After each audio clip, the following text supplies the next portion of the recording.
दोस्तों जियो financial service की बात करें तो स्टॉक के अंदर आज हमने पॉजिटिव क्लोजिंग देखी है। जबकि बाजार में गिरावट का माहौल था, निफ्टी फाइनेंशियल सर्विस भी गिरा है। क्या ऐसे में अब यहाँ से तेज़ी से आगे बढ़ने की संभावना बनने लगी है? और क्यों ना हो, यहाँ पे एक के बाद एक बहुत सारे नए बिजनेस को शुरू करने के लिए अप्रूवल मिल चुके हैं सरकार की तरफ से, चाहे वो कॉरपोरेट अफेयर मिनिस्ट्री हो या फिर आरबीआई हो। ऐसे में आने वाले इसमें तेज़ी से सारे कारोबार शुरू होंगे और फिर इसकी प्राइस बढ़ेगी, उसको कोई रोक नहीं पाएगा। तो यहाँ पर कुछ अपडेट है जिनको हम एक एक करके डिस्कस करेंगे। साथ में कंपनी की फाइनेंशियल सेहत को समझने की कोशिश करेंगे। क्या इस समय हमें जियो फाइनेंशियल में निवेश कर लेना चाहिए? लेकिन फ्रेंड्स, उससे पहले अगर आप पहली बार हमारे चैनल पे आए तो चैनल को सब्सक्राइब कर दीजिए, एक बेल आइकॉन दबा दीजिए ताकि जब भी नया वीडियो बने पहला नोटिफिकेशन आपको मिले। वीडियो पसंद आए तो लाइक से ज़रूर कीजिए। चलो फ्रेंड्स, वीडियो स्टार्ट करते हैं। मैं हूँ आपका दोस्त एस बी दवे और हमारे अपने चैनल ऑनलाइन कमाई में आपका बहुत बहुत स्वागत है। तो सबसे पहले सेंसेक्स की बात करें तो आज 79,389 के स्तर पर क्लोजिंग थी। 553 पॉइंट की बड़ी गिरावट देखने को मिली, यानी 0.69% गिरा बीएससी सेंसेक्स। जबकि आज शुरुआत सुबह सुबह पॉजिटिव हुई थी। उसके बाद देख सकते हो कि लगातार माहौल निगेटिव बना, गिरावट की संभावना बनी और अंत में भी बाजार में दबाव के साथ में ही क्लोजिंग हुई। यानी फिलहाल बाजार बड़ी तेज़ी के लिए अभी तैयार नहीं है। और दूसरी तरफ निफ्टी फाइनेंशियल सर्विस में भी गिरावट थी। देख दो कि 23,886 के स्तर पे 0.63% की गिरावट थी। यानी जितना बाजार गिरा लगभग उतनी ही गिरावट निफ्टी फाइनेंशियल सर्विस में भी थी। उसके बावजूद भी जियो फाइनेंशियल ने पॉजिटिव क्लोजिंग दी है और ये साबित किया कि स्टॉक मजबूत है इस लेवल पे। तो स्टॉक की शुरुआत बिल्कुल फ्लैट हुई 319 पर, जो कल की क्लोजिंग थी। इंट्राडे में 317 तक चला गया, यानी आज दिन के स्टॉक में गिरावट हुई, लेकिन वहाँ से निचले लेवल से काफ़ी अच्छी खरीदारी लौट के आई। तो गिरते बाजार में भी इसने 323 का हाई बनाया और अंत में क्लोजिंग 322 के आसपास रही। काफ़ी अच्छी बात है कि निचले लेवल से खरीदारी देखने को मिली है। अब इसकी परफॉर्मेंस देखें तो ऑलरेडी स्टॉक काफ़ी ज़्यादा दबाव में आया, नीचे भी आया। अब आप क्लियरली देख सकते हो कि 17 अक्टूबर को स्टॉक 334 के आसपास था और उसके बाद में इसमें कुछ गिरावट बनी। यहाँ पे देख सकते हो कि 21 अक्टूबर तक स्टॉक 334 के आसपास रहा, लेकिन उसके बाद में ये स्टॉक देख सकते हो कि नीचे आना शुरू हो गया। 330 के स्तर को इसने तोड़ा और फिर उसकी वजह से देखें तो काफ़ी बड़ी गिरावट हुई। यहाँ तक कि गिरते हुए 28 अक्टूबर को स्टॉक 314 तक आ गया, लेकिन वहाँ से इसने फिर से बाउंस बैक देना शुरू किया है। स्टॉक पिछले 2 ट्रेडिंग सेशन से फिर से बढ़ना शुरू हो चुका है, यानी यहाँ से एक तेज़ी की संभावना बन सकती है। यहाँ पे इसका अगर हम 3 मंथ 1 ईयर और देख सो कि लाइफ टाइम हाई देखें तो 394 के आसपास है इसका लाइफ टाइम हाई है और 3 मंथ का हाई इसका 363 के आसपास है। फिलहाल लो की बात करें, 3 मंथ का लो इसका 306 रुपये का है और 1 ईयर का लो इसका 213 के आसपास है। 3 ईयर का लो इसका 202 का है। तो कुल मिला के देख लो कि निचले लेवल से स्टॉक रिकवर भी हुआ, ऐसा नहीं है कि नीचे आया उस वहाँ से एक काफ़ी अच्छी संभावना बनी है, लेकिन अभी अपने 394 के हाई से काफ़ी दूर है। अब जो बड़ी अपडेट निकल के आ रही है, जियो फाइनेंशियल सर्विस और ब्लैक रॉक ने मिलकर जो जॉइंट वेंचर्स बनाया, उसके बाद में उस दोनों ने जॉइंट वेंचर्स के माध्यम से एसेट मैनेजमेंट के बिजनेस को शुरू करने का अनाउंसमेंट किया था और इसके लिए अब इन्होंने सब्सिडीज कंपनी बना दी है। तो देख सकते कि स्टॉक एक्सचेंज को इसकी जानकारी दी है।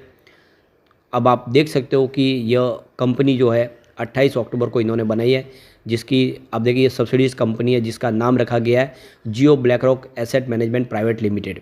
और अब ये कंपनी दूसरी है Jio BlackRock trustee private limited और इन कंपनियों के माध्यम से एसेट मैनेजमेंट का बिजनेस अब शुरू किया जाएगा।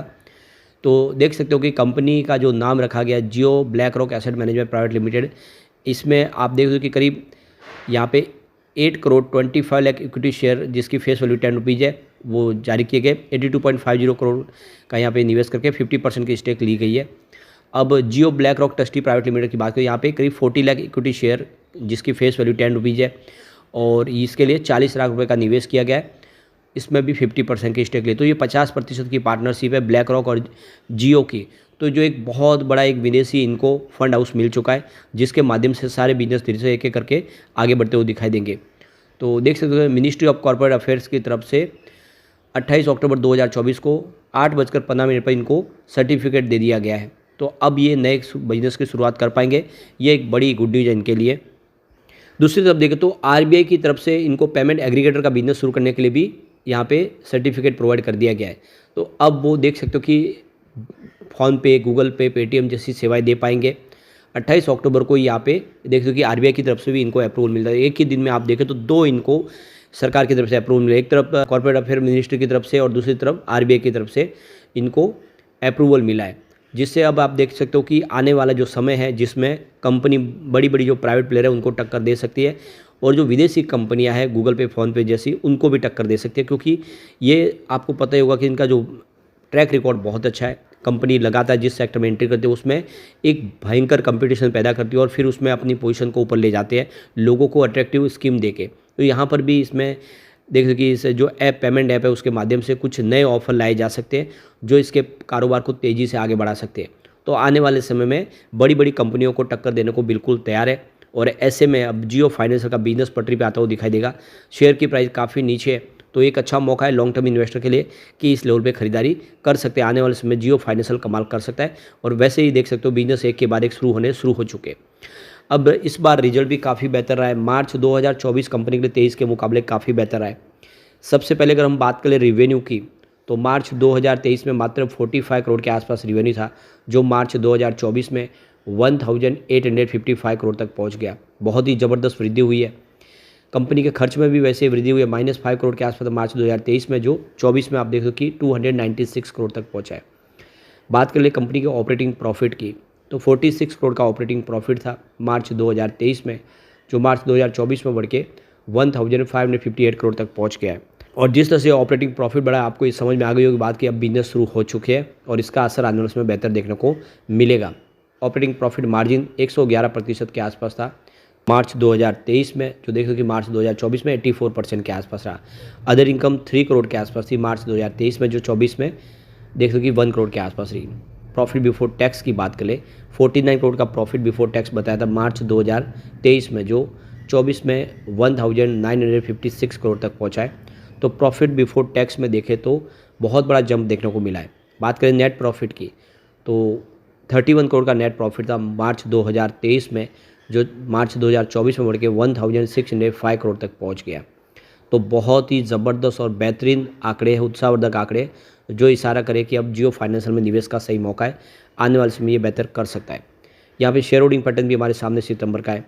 देख लीजिए फिलहाल प्रमोटर की होल्डिंग अनचेंज है 47.12% के आसपास, कोई भी गिरवी शेयर नहीं है। बात एफआई की करें तो उनकी होल्डिंग लगातार ट्रिम हुई है, ये बात क्लियर है। 19.45% की होल्डिंग थी मार्च में, जो जून में 17.55% हो गई और सितंबर आते ही 16.88% हो गई।